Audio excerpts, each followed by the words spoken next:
പ്രിയ സഹോദരി, നിങ്ങളുമായി വീണ്ടും ബന്ധപ്പെടാൻ കഴിഞ്ഞതിൽ എനിക്ക് സന്തോഷമുണ്ട്. കർത്താവായ യേശു അനുഗ്രഹിക്കുന്നവൻ മാത്രമല്ല, അവൻ നിങ്ങൾക്ക് ദിവ്യമായ സൗഖ്യവും നൽകും. ഈ ഭൂമിയിൽ രോഗരഹിതമായ ജീവിതം നയിക്കാനാണ് ദൈവം മനുഷ്യനെ സൃഷ്ടിച്ചത്. ഞാനും നിങ്ങളും രോഗവുമായി ജീവിക്കണമെന്നത് കർത്താവിൻ്റെ ഇഷ്ടമല്ല. പാപം ചെയ്ത് കർത്താവിൽ നിന്ന് അകന്നു പോയതിനാൽ മനുഷ്യൻ രോഗത്താൽ പീഡിപ്പിക്കപ്പെട്ടു. പാപം നിമിത്തം ഭൂമി ശപിക്കപ്പെട്ടതിനാൽ മനുഷ്യൻ രോഗങ്ങളാൽ കഷ്ടപ്പെടാൻ തുടങ്ങി. മനുഷ്യ ശരീരത്തിന് ആവശ്യമായ ശക്തിയും ആരോഗ്യവും ദൈവം മനുഷ്യന് നൽകിയ പഴങ്ങളിലും ഭക്ഷണങ്ങളിലും അടങ്ങിയിരിക്കുന്നു. എന്നാൽ മനുഷ്യർ തങ്ങളുടെ ശരീരം നശിപ്പിക്കുമ്പോൾ രോഗങ്ങൾ ഉണ്ടാകുന്നു. സിഗരറ്റ്, പുകയില, മദ്യം, മറ്റു പല വസ്തുക്കളും ഒരു വ്യക്തിയുടെ ശരീരാവയവങ്ങളെ തകരാറിലാക്കുന്നു. ദൈവം അവനെ നിശ്ചയിച്ചിരിക്കുന്ന ദിവസങ്ങൾക്ക് മുമ്പേ അവൻ മരിക്കാൻ കാരണമാകുന്നു. ദൈവം മനുഷ്യനു വേണ്ടി സൃഷ്ടിച്ച സസ്യങ്ങളിൽ മനുഷ്യന് സുഖം നൽകാൻ കഴിയുന്ന നിരവധി തരം ഔഷധ സസ്യങ്ങളുണ്ട്. അത്രമാത്രം കർത്താവ് മനുഷ്യനെ സ്നേഹിക്കുന്നു. ഇന്ന് പലരും എന്താണ് ചിന്തിക്കുന്നത്? പ്രായമാകുമ്പോൾ അസുഖം വരുമെന്ന് കരുതി അവർ ഏത് വിധേനയും പണം സമ്പാദിക്കുന്നു. പക്ഷെ കോടിക്കണക്കിന് രൂപ ഉണ്ടായിരുന്നാലും ഒരു ജീവൻ രക്ഷിക്കുക അസാധ്യമാണ്. ഒരാളുടെ കൈവശം ദശലക്ഷക്കണക്കിന് ഡോളർ ഉണ്ടായിരുന്നു. ആയിരക്കണക്കിന് ഡോളറാണ് ദിവസവും വന്നത്. പക്ഷേ അദ്ദേഹത്തിന് ക്യാൻസർ ബാധിച്ചതായി കണ്ടെത്തിയപ്പോൾ എത്ര പണം ചെലവഴിച്ചാലും ആയുസ് നീട്ടിക്കൊണ്ടു പോകാൻ കഴിഞ്ഞതല്ലാതെ അദ്ദേഹത്തിൻ്റെ ജീവൻ രക്ഷിക്കാൻ ഡോക്ടർമാർക്ക് കഴിഞ്ഞില്ല. എന്നാൽ ദൈവിക സുഖം എന്നൊന്നുണ്ട്. രോഗം വരാതെ ഒരാളെ സംരക്ഷിക്കാനും നിങ്ങൾ രോഗിയാണെങ്കിൽ നിങ്ങൾക്ക് ആശ്വാസവും സുഖവും നൽകുവാനും കർത്താവിന് കഴിയും. ദൈവത്തിന് എങ്ങനെ നമ്മെ സുഖപ്പെടുത്താൻ കഴിയും? നമ്മൾ വാച്ചുകൾ ധരിക്കുന്നു. അത് കേടായാൽ പിന്നെ നമുക്കത് നന്നാക്കാൻ കഴിയില്ല. പക്ഷേ ആ വാച്ചുണ്ടാക്കിയ ആൾക്ക് അത് ഉടനെ ശരിയാക്കുവാൻ കഴിയും. അതുപോലെ നമ്മെ സൃഷ്ടിച്ച കർത്താവിന് നമ്മുടെ രോഗം നീക്കം ചെയ്യാനും നമുക്ക് രോഗശാന്തി നൽകുവാനും കഴിയും.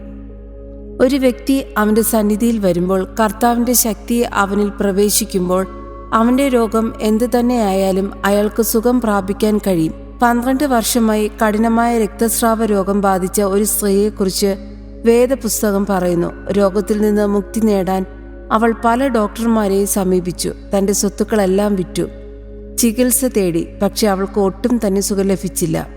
ഒരു ദിവസം അവൾ കർത്താവായ യേശുവിനെക്കുറിച്ച് കേട്ടു. അവൻ്റെ അടുക്കൽ ചെന്ന് അനേകർ സുഖം പ്രാപിച്ചതായി അവൾ കേട്ടു. കർത്താവായ യേശു തൻ്റെ ഗ്രാമത്തിലൂടെ കടന്നു പോകുന്നുണ്ടെന്ന് കേട്ടയുടനെ നടക്കാൻ പോലും കഴിയാത്ത വിധം ക്ഷീണിതയായിരുന്നിട്ടും തൻ്റെ രോഗം എങ്ങനെയെങ്കിലും ഭേദമാകുമെന്ന് കരുതി അവൻ വരുന്ന വഴിയിലിരുന്നു. നിരവധി പേർ കൂട്ടത്തോടെ എത്തി. അവരുടെ നടുവിൽ വെളുത്ത വസ്ത്രം ധരിച്ച സൗമ്യവും ശാന്തവുമായ മുഖമുള്ള ഒരാളെ അവൾ കണ്ടു. പലരും അവൻ്റെ അടുക്കൽ പോയി അനുഗ്രഹം വാങ്ങി. അവൾ പതുക്കെ ആൾക്കൂട്ടത്തിൻ്റെ പിന്നിലേക്ക് പോയി ഭയത്തോടെയും വിറയലോടെയും അവൻ്റെ വസ്ത്രത്തിൻ്റെ അരികിൽ പതുക്കെ തൊട്ടു. അടുത്ത നിമിഷം തന്നിലൂടെ ഒരു ശക്തി പ്രവഹിക്കുന്നതായി അവൾക്ക് തോന്നി. അവളുടെ ബലഹീനത മാറി അവൾക്ക് പുതിയ ശക്തി ലഭിച്ചു. കർത്താവ് യേശു അവിടെ ഉണ്ടായിരുന്നവരോട്, ആരാണ് എന്നെ തൊട്ടത് എന്ന് ചോദിച്ചു. അവിടെ ഉണ്ടായിരുന്ന ശിഷ്യന്മാർ, കർത്താവെ, നിന്നെ ചുറ്റി ആൾക്കൂട്ടം തിക്കുന്നത് കണ്ടിട്ടും എന്നെ സ്പർശിച്ചത് ആരാണെന്ന് അങ്ങ് ചോദിക്കുന്നുവല്ലോ എന്ന് പറഞ്ഞു. സാധാരണയായി തൻ്റെ ചുറ്റും കൂടിയിരുന്ന ആളുകളുടെ സ്പർശനം ഏതെന്നും രോഗശാന്തി ലഭിക്കാൻ വിശ്വാസത്തോടെ തൻ്റെ വസ്ത്രത്തിൽ തൊട്ടതിനാൽ തന്നിൽ നിന്ന് ശക്തി പുറപ്പെട്ടതായും അവന് അറിയാമായിരുന്നു. തന്നെ തൊട്ടവളെ കാണാൻ അവൻ തിരിഞ്ഞു നോക്കിയപ്പോൾ ആ സ്ത്രീ തനിക്ക് സൗഖ്യം വന്നെന്നറിഞ്ഞ് ഭയന്ന് വിറച്ചും കൊണ്ട് വന്നു അവൻ്റെ മുമ്പിൽ വീണ് സത്യം മുഴുവൻ അവനോട് പറഞ്ഞു. കർത്താവ് അവളോട്, മകളെ, നിന്റെ വിശ്വാസം നിന്നെ രക്ഷിച്ചിരിക്കുന്നു. സമാധാനത്തോടെ പോയി വേദനയിൽ നിന്ന് സുഖം പ്രാപിക്കുക എന്ന് പറഞ്ഞു. അവൾ എത്ര സന്തോഷിച്ചിട്ടുണ്ടാകും. ആ സ്ത്രീ അവന് പണമൊന്നും നൽകിയില്ല. കർത്താവ് യേശു തന്നെ സുഖപ്പെടുത്തുമെന്ന് അവൾ വിശ്വസിച്ചു. അങ്ങനെ അവൾ പ്രയാസത്തോടെ ആൾക്കൂട്ടത്തിനിടയിൽ പോലും കൈനീട്ടി അവൻ്റെ വസ്ത്രത്തിൽ തൊട്ടു. അത്രയേയുള്ളൂ. നമ്മുടെ മക്കൾക്ക് അസുഖം വന്നാൽ നമ്മൾ അവരിൽ നിന്നും ഒന്നും വാങ്ങാറില്ലല്ലോ. അതുകൊണ്ട് നമ്മെ സൃഷ്ടിച്ച ദൈവത്തിന് നാം എന്തെങ്കിലും അർപ്പിച്ചാലോ നമ്മെ സ്വയം പീഡിപ്പിച്ചാലോ മാത്രമേ നമുക്ക് രോഗശാന്തി നൽകൂ എന്ന് പറയുന്നത് ശരിയല്ല. മർക്കോസ് 5:25 മുതൽ 29 വരെ. അതുപോലെ ജന്മന അന്ധനായ ഒരു മനുഷ്യൻ കർത്താവ് യേശു വരുന്നുണ്ടെന്ന് കേട്ടു. എനിക്കവനെ കാണാൻ പറ്റുന്നില്ല, അതുകൊണ്ട് യേശുവേ, ദാവീദ് പുത്ര, എന്നോട് കരുണ തോന്നണമേ എന്നവൻ ഉച്ചത്തിൽ നിലവിളിച്ചു. മറ്റുള്ളവർ അവനെ ശകാരിച്ചു, ഇങ്ങനെ നിലവിളിക്കരുത്, മിണ്ടാതിരിക്കൂ. പക്ഷെ ഈ നിമിഷം നഷ്ടപ്പെട്ടാൽ താൻ തുടർന്നും അന്ധനായിരിക്കുമെന്നും ജീവിതകാലം മുഴുവൻ യാചിക്കേണ്ടി വരുമെന്നും അയാൾ കരുതി. അതിനാൽ അവൻ മുമ്പത്തേക്കാൾ ഉച്ചത്തിൽ നിലവിളിച്ചു. കർത്താവായ യേശു നിന്ന് അവനെ അടുത്തു കൊണ്ടുവരാൻ കൽപ്പിച്ചു. അന്ധനായ യാചകൻ ഒരേ സ്ഥലത്ത് തന്നെ ഇരുന്നിട്ടുണ്ടാകണം. അത് വൃത്തികേടായി ദുർഗന്ധം വമിച്ചിട്ടുണ്ടാകും. പക്ഷേ യേശു അവനെ അടുത്തു കൊണ്ടുവരാൻ ആവശ്യപ്പെട്ടു. അവൻ എത്ര ദയയുള്ളവനാണ്!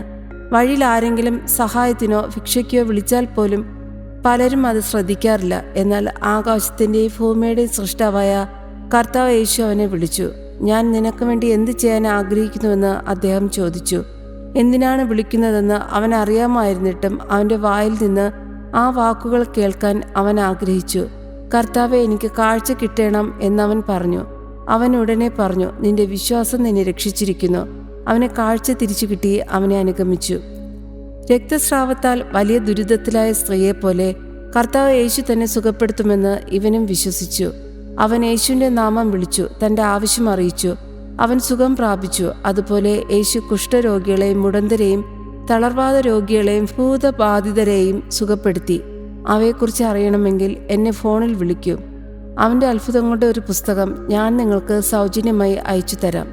പ്രിയ സുഹൃത്തുക്കളെ, നിങ്ങൾക്കോ നിങ്ങളുടെ കുടുംബത്തിലെ ഒരാൾക്കോ രോഗം ബാധിച്ചാൽ കർത്താവ് യേശു നിങ്ങളെ സുഖപ്പെടുത്തുമെന്ന് വിശ്വസിക്കുക. അവനെ വിളിച്ചപേക്ഷിച്ച് നിങ്ങളുടെ ആവശ്യങ്ങൾ അവനോട് പറയുക. നമ്മളെ എല്ലാം സൃഷ്ടിച്ച പിതാവാണ് അവൻ. അവന് ഒന്നും കൊടുക്കേണ്ട ആവശ്യമില്ല. നിങ്ങൾക്ക് അത്ഭുതകരമായ ദൈവിക സുഖം ലഭിക്കും. കർത്താവ് നിങ്ങൾക്ക് സുഖം നൽകുക മാത്രമല്ല, ജീവിതത്തിൻ്റെ ഏതെങ്കിലും മേഖലകളിൽ നിങ്ങൾ വിടുതലില്ലാതെ ജീവിക്കുകയാണെങ്കിൽ അവൻ നിങ്ങൾക്ക് വിടുതലും നൽകും. അതിനെക്കുറിച്ച് ഞാൻ എൻ്റെ അടുത്ത കത്തിലെഴുതാം. നിങ്ങൾ സുഖമായിരിക്കുക.